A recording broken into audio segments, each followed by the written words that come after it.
और अब खबर विस्तार से। दिल्ली पुलिस की स्पेशल सेल और मथुरा पुलिस के ज्वाइंट ऑपरेशन में लॉरेंस बिश्नोई हाशिम बाबा गैंग का शूटर योगेश को एनकाउंटर में गिरफ्तार किया गया था। शूटर योगेश ने कैमरे के सामने कई बड़े खुलासे किए। योगेश ने कैमरे पर कैसे टारगेट की तलाश की जाती है, कैसे जेल से बातचीत हो जाती है, सब कुछ बताया है।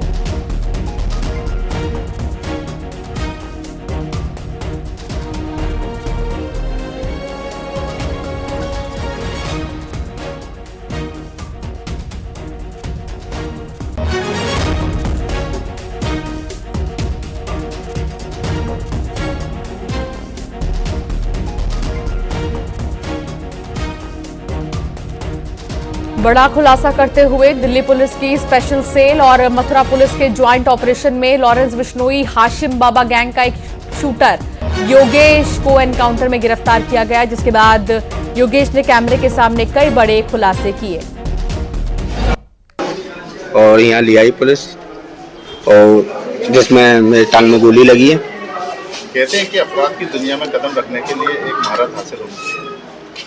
महाराज उसके पीछे कुछ और वजह ये थी कि मैं एक गरीब हूँ और मुझे नाजायज सताया गया, मेरे ऊपर मुकदमे लगाए गए और इस तरीके से मैं वहाँ तक पहुँच गया। तो संपर्क लॉरेंस के साथ कैसे हुआ और मैं आसिफ बाबा गैंग में हूँ। वो गैंग भी लॉरेंस बिश्नोई चलाते हैं। तो सलमान को किस प्रकार से लगातार धमकी मिलती है बाबा सिद्दीकी वाली? वो तो कुछ लोग बीच में आ रहे हैं तो फिर कुछ ना कुछ तो होगा ही। वो कोई बाबा सिद्दीकी कोई सही आदमी थोड़ी नहीं था, उसके ऊपर मकोका का केस लगा हुआ है। अब आम आदमी पे तो मकोका का केस लगेगा नहीं। और बताते हैं वो उसके दफ्तर से भी कनेक्शन थे। तो ऐसे लोगों को चिन्हित कर रखा है, क्या पहले रैकी की जाती है? इस बारे में तो सर मैं हकीकत बात बताऊं तो सारी जानकारी होती है और मिल जाती है। जैसे कि किसी की भी जानकारी निकालना हो। जैसे कि कैसे निकलती है? अरे क्या कहते हैं, ये फोन चल रहा है, नेट है, गूगल है, सारी चीजें मिल जाती हैं। मतलब जिसको निशाना बनाते हो पहले उसके बारे में डिटेल पूरी निकालनी पड़ती है जी। हाँ। क्या पैसे की कोई डिमांड होती है? नहीं, पैसे की कोई बात नहीं। पैसे की तो आगे देखा जाए टारगेट पर कौन होगा? अगला निशाना तो देखो, हम तो जा रहे हैं जेल, अब पता नहीं कौन क्या कर रहा है और कैसा क्या होगा, इस बारे में मुझे जानकारी नहीं है। संपर्क कैसे करते हो? संपर्क कुछ जो दोस्त थे दिल्ली के मेरे, उनके जरिए बात हुई थी, मेरा तो कोई संपर्क था ही नहीं। तो जिस प्रकार से देखा जाए जेल में बंद हो जाता है फिर, लेकिन आपस में संपर्क कैसे कर लेता होगा? एक दूसरे के जरिए कोई ना कोई आता जाता रहता है और लोग गैंग बहुत बड़ी। कितने लोग होंगे? 100 से ज्यादा ही होंगे। इंडिया से बाहर भी कनेक्ट? हाँ है। अमाउंट अमाउंट की कोई बात ही नहीं, बस आदमी भाईचारा है, भाईचारे को लेकर। दिल्ली यमुना नदी में एक बार फिर जहरीले झाग दिखाई दे रहे हैं। जहरीले झाग की मोटी परत ने यमुना को अपने आगोश में ले लिया है। यमुना में काफी दूर तक झाग ही झाग दिखाई दे रही हैं। दिल्ली पोल्यूशन कंट्रोल कमेटी की माने तो पिछले साल के मुकाबले इस साल यमुना का पानी और भी ज्यादा प्रदूषित दिखाई दे रहा है। तो ये सफेद झाग जो ये दिखाते हैं कि किस तरह दिल्ली में जो यमुना नदी है वो दिन पर दिन जहरीली होती जा रही है और इस साल तो और भी ज्यादा खतरनाक। दिल्ली की यमुना नदी में ये सफेद जहर, तस्वीरें जो आप देख रहे हैं, ऐसा लग रहा है मानो हम बादलों को देख रहे हैं, लेकिन ये झाग यमुना नदी के हैं और देखिए ये जहर से कम नहीं है, जहर है ये। बहुत ज्यादा इस साल भी यमुना नदी प्रदूषित हुई है। दिल्ली में कुछ दिन बाद छठ पूजा की तैयारियां शुरू हो जाएंगी क्योंकि छठ पूजा नज़दीक है और उससे पहले दिल्ली की यमुना नदी का हाल इतना खतरनाक है कि उसके आसपास खड़ा भी नहीं हुआ जाएगा। दरअसल हम इस वक्त कालिंदी कुंज इलाके के पास है और यहाँ पर यमुना नदी में आप मेरे पीछे झाग देख सकते हैं। झाग की जो स्थिति है वो इतनी खतरनाक है कि मुझे कई बार यहाँ पर खांसी आ गई और उसके अलावा यहाँ पर सांस लेना भी मुश्किल हो रहा है क्योंकि मैं इस वक्त बोट जो किनारे पर खड़ी थी उस पर खड़ा हूँ और ये सारा हाल यहाँ पर से आप देखेंगे। दूर तक आपको यमुना नदी का जो पूरा इलाका है वो मेरे कैमरा पर्सन युगल दिखाएंगे। दूर तक अगर आप नजर जाए तो आपको कहीं पर भी यमुना का पानी नहीं दिखाई देगा बल्कि झाग उस पर तैरता हुआ मिलेगा। ये झाग की जो पिछले कई सालों से ये परेशानी यहाँ पर दिल्ली में बदस्तूर जारी है। कई तरह की NGOs इसमें काम करती है सफाई के लिए, लेकिन यहाँ पर जिस तरह की स्थिति है वो देखते हुए लगता है क्योंकि यहाँ पर जो भी यहाँ पर बोट के लोग हैं, बोट चलाने वाले हैं, उन्होंने हमें जानकारी दी थी कि यहाँ पर की स्थिति काफ़ी खतरनाक है क्योंकि यमुना नदी के आसपास जो इलाके हैं वो रेजिडेंशियल हैं और रेजिडेंशियल इलाकों की वजह से वहाँ से जो पानी आता है वो झाग वाला पानी आता है। उसमें केमिकल होता है, उसमें फॉस्फेट होता है, डिटर्जेंट की मात्रा ज़्यादा होती है और इसी वजह से ये सारा पानी यहाँ पर आप देखिए ये जो झाग की स्थिति ये इस तरह से झाग आ रहा है और मैंने इसमें हाथ लगाया तो काफ़ी गर्म हो रहा है और ये पानी देखिए बिल्कुल बैराज के ठीक नज़दीक में हम हैं और ये झाग को देखते हुए ये साफ अंदेशा यहाँ पर लगाया जा सकता है कि इसको कैसे हटाया जाएगा क्योंकि छठ पूजा पर लोगों का ये पूरा किनारा जो है इस पर घाट बनाया जाता है। और मौसम में बदलाव के साथ ही दिल्ली की हवा एक बार फिर जहरीली होती दिखाई दे रही है। दिल्ली में हर तरफ धुंध ही धुंध दिखाई दे रहा है और इसके लिए दिल्ली में सियासत गर्मा गई। प्रदूषण को लेकर दिल्ली सरकार और बीजेपी आमने सामने आ गए हैं। बीजेपी इसके लिए आम आदमी पार्टी को जिम्मेदार मान रही है एक तरफ, तो दूसरी तरफ जो है आरोप और प्रत्यारोप की राजनीति दिखाई दे रही है। दिल्ली सरकार ने बढ़ते प्रदूषण के लिए हरियाणा, उत्तर प्रदेश और राजस्थान सरकार को जिम्मेदार ठहराया है।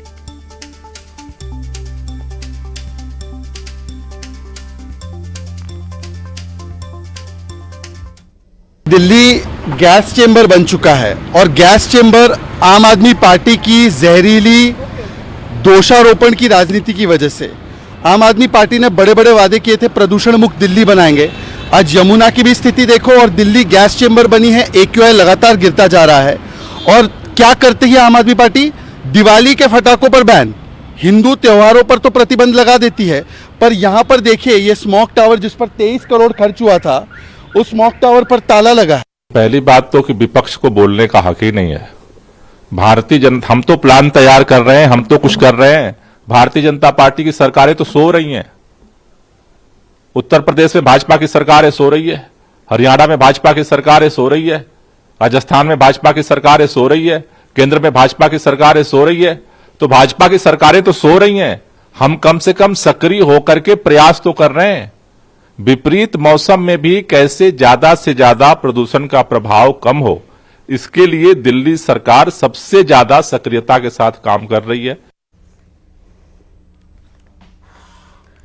एक तरफ इजराइल गाजा में हमास के खिलाफ कार्रवाई कर रहा है तो दूसरी तरफ इजराइल के हमले से लेबनान के कई इलाके तबाह हो गए हैं। आईडीएफ ने लेबनान के बेका वैली में जबरदस्त हमला किया जिसका वीडियो काफी हैरान कर देने वाला है।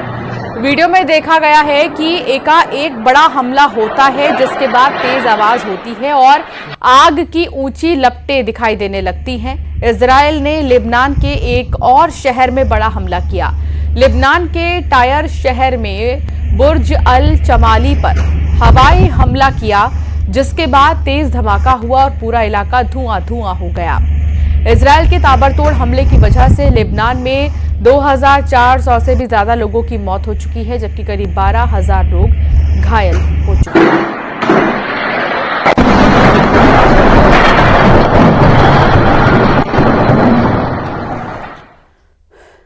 लेबनान में इजराइल के लगातार हो रहे हमले की वजह से लोग दहशत में हैं।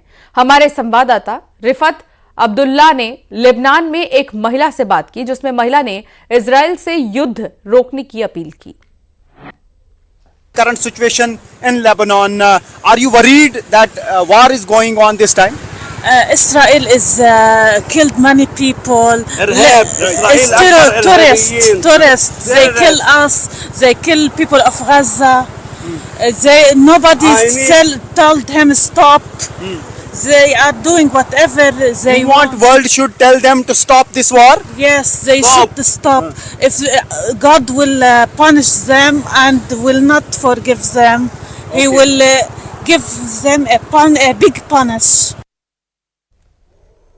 आइए अब आपको दक्षिण लेबनान के क्या हालात है वो भी दिखाते हैं, क्योंकि इजराइल से लगातार हो रहे हमले की वजह से कई इलाके पूरी तरह से बर्बाद हो चुके हैं।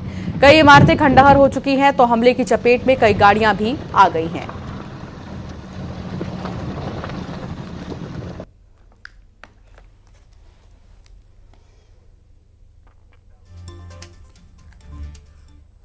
लेबनान जबरदस्त तबाही के दौर से गुजर रहा है। सारी सुविधाएं चौपट हो चुकी हैं, सारी व्यवस्थाएं जंग ने धराशायी कर दी हैं। ग्राउंड जीरो से हमारे संवाददाता रिफत अब्दुल्ला एक स्कूल की तस्वीर दिखा रहे हैं। लेबनान के शहर बेरूत के एक स्कूल में हूं। स्कूल का नाम है शफीक सईद, जहां पर कुछ दिन पहले तक बच्चे पढ़ते थे, लेकिन आज ये एक रिलीफ कैंप बन गया है। ये फूड पैकेट्स हैं जो यहाँ पे तैयार किए जाते हैं और वो उन लोगों को दिए जा रहे हैं जो यहाँ पे रहते हैं। इन बिल्डिंग्स में काफ़ी सारे लोग अब रहते हैं, जहाँ पर पहले इधर बच्चे पढ़ते थे। ये मैं दिखाने की कोशिश करूँगा यहाँ पे, और बच्चे भी काफ़ी हैं इर्द गिर्द। तो ये खाना खा रहे हैं इस वक्त। तो बच्चे बहुत ज़्यादा मुतासिर हुए हैं इस जंग में। जहाँ पर भी हम जाते हैं वहाँ पर इसी तरीके से हमको बच्चे मिलते हैं। हालांकि ये यहाँ पर अंदर जितने भी कमरे हैं वहाँ पर लोग रहते हैं जो डिस्प्लेस हुए हैं, यानी जो बेघर हुए हैं, उनको अब यहाँ पे रखा जा रहा है। छोटे छोटे बच्चे जो हैं वो काफ़ी मुतासिर हुए हैं, आप देख सकते हैं। ख़ास तौर से जो बच्चे हैं, यहाँ पर सिचुएशन दिन ब दिन ख़राब होती जा रही है। जो बच्चे घर में अपनी माँ बाप की गोद में होते थे, वो अब इन रिलीफ कैंप्स में अपनी ज़िंदगी बसर कर रहे हैं, जहाँ पर कुछ दिन पहले तक बच्चे तालीम हासिल करते थे, लेकिन अब ये सारा स्कूल रिलीफ कैंप बन गया है। तो ये जो स्कूल हैं, जितने भी इसके कमरे हैं, उनमें यहाँ पे लोग रहते हैं जो मुख्तलिफ इलाकों से आए हैं। साउथ बेरूत से भी आए हैं, साउथ लेबनान से आए हैं। और ये आप देख सकते हैं, ये बच्चे जो हैं न जाने किस स्कूल में पढ़ रहे होते, लेकिन आज इन रिलीफ कैंप्स में हैं। इसी तरीके से अगर आप दूर तक भी नज़र दौड़ाएंगे तो वहाँ आपको यही बच्चे दिखेंगे। और ख़ास तौर से जो औरतें हैं काफ़ी तादाद में यहाँ पे मुतासिर हुई हैं। तो ये जो आप स्कूल के कॉरिडोर्स देख रहे हैं, यहाँ पे वो लोग हैं जो बेघर हो चुके हैं। कुछ लोगों के घर जो हैं वो टोटल तबाह हो गए हैं बमबारी से, जो इसराइल लगातार बमबारी कर रहा है। और काफ़ी सारे ऐसे लोग हैं जो इर्द गिर्द उन एरियाज़ में रहते थे जहाँ पे बमबारी का खतरा है। फिलहाल 1.5 मिलियन यानी 15 लाख लोग बेघर हुए हैं और उनको अब अलग अलग जगहों पे रखा जा रहा है, और उसमें स्कूल भी शामिल हैं। जैसा कि आप देख सकते हैं कि ये जो इर्द गिर्द आपको लोग दिख रहे हैं, बच्चे दिख रहे हैं, ये सब बेघर हुए हैं। ये स्कूल में पढ़ रहे होते, लेकिन अब ये सारे जो हैं यहाँ पे रिलीफ कैंप्स में हैं। इनके लिए रिलीफ का इंतज़ाम किया जा रहा है। ये देख सकते हैं आप, पानी का इंतज़ाम इनके लिए अब किया जा रहा है। मैं इस वक्त शफीक सईद स्कूल में हूँ, जहाँ पर एक रिलीफ कैंप कायम कर दिया गया है, जहाँ पर उन लोगों को रखा जा रहा है जो घर छोड़ के आए हैं या जिनके घर बर्बाद हुए हैं। लेबनान के अलग अलग इलाकों में हज़ारों की तादाद में इस वक्त लोग रिलीफ कैंप्स में हैं, या रेफ्यूजी कैंप्स जिन्हें यहाँ कहते हैं। तो क्या है इस वक्त सूरत हाल, मेरे साथ जुड़े हैं रामी हब, जो यहाँ के प्रिंसिपल हैं इस स्कूल के। My name is Rami Haber. I am principal of Shafiq Said High School. Okay. What's the current situation here in Lebanon? It's very bad situation. We are under bombarding, and we have a lot of refugee. So how many people are around who have got displaced? And there are reports that 1.5 million people have displaced. In this campus, we have 215 person, about 50 50 families. Are you able to feed them, provide them food, water, or you have any kind of a crisis here? I provide them food every. Food is very good in a very good situation, but medical wise there is difficulties. These children are not coming to the schools now. Schools are closed. How many days passed? Past about 1 month. From last 1 month, children are not going to school. Schools are closed, and now schools are being converted into relief camps. Yes, keep camps. Yes. Israel से news 18 के संवाददाता लगातार चौंकाने वाली report भेज रहे हैं। बिल्कुल अभी उन्होंने इजराइल लेबनान बॉर्डर पर वहां से एक रिपोर्ट भेजी है, जहां से सिर्फ और सिर्फ 3 से 4 किलोमीटर की दूरी पर हिजबुल्ला का बेस है।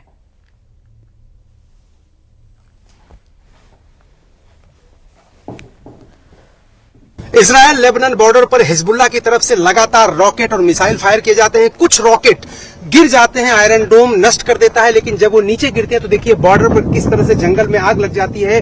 यहाँ पर तमाम पेड़ पौधे थे, लेकिन लगातार रॉकेट यहाँ पर नष्ट किए जाते हैं, मिसाइल नष्ट की जाती है। उसके बाद जब वो उसका टुकड़ा जमीन पर गिरता है तो यहाँ पर आग लग जाती है। और एकदम बॉर्डर के पास हूं मैं इजराइल लेबनान के, और आप देखिए यहाँ पर पेड़ जले हुए हैं और नीचे जमीन पर भी घास पूरी तरह से जल गई है। तो ये हालात हैं ग्राउंड जीरो पर, जहां पर न्यूज 18 इंडिया की टीम पहुंची। और आप ये देखिए, अगर आप ये देखेंगे, ये तस्वीरें आप देखिए, ये जो टैंक जाते हैं उनके निशान हैं। ये पूरी सड़क, ये जो पूरी सड़क है, ये कॉम्बैट जोन की तरफ यानी साउथ लेबनान की तरफ ये जा रही है, जो ग्राउंड ऑपरेशन है। और आप देखेंगे ये सड़क, अमूमन इस तरह की सड़कें आपको दिखेंगी नहीं इजराइल में, बहुत ही चकाचक एकदम साफ सुथरी सड़कें दिखती हैं, लेकिन इतने सारे टैंक इससे जा रहे हैं कि ये पूरा रोड जो है वो खराब हो चुका है।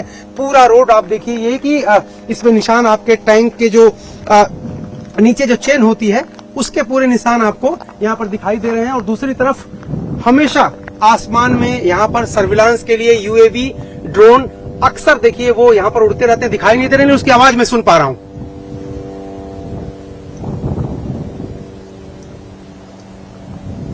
अगर आप आवाज सुन पा रहे हो और कैमरे में आवाज रिकॉर्ड हो पा रही हो तो यहाँ पे लगातार निगरानी चलती रहती है। ये जो पहाड़ी देख रहे हैं इसके ठीक उस पार लेबनान है, यहाँ पर इजराइल की सेना, इसके बाद इजराइल की सेना के पोस्ट है।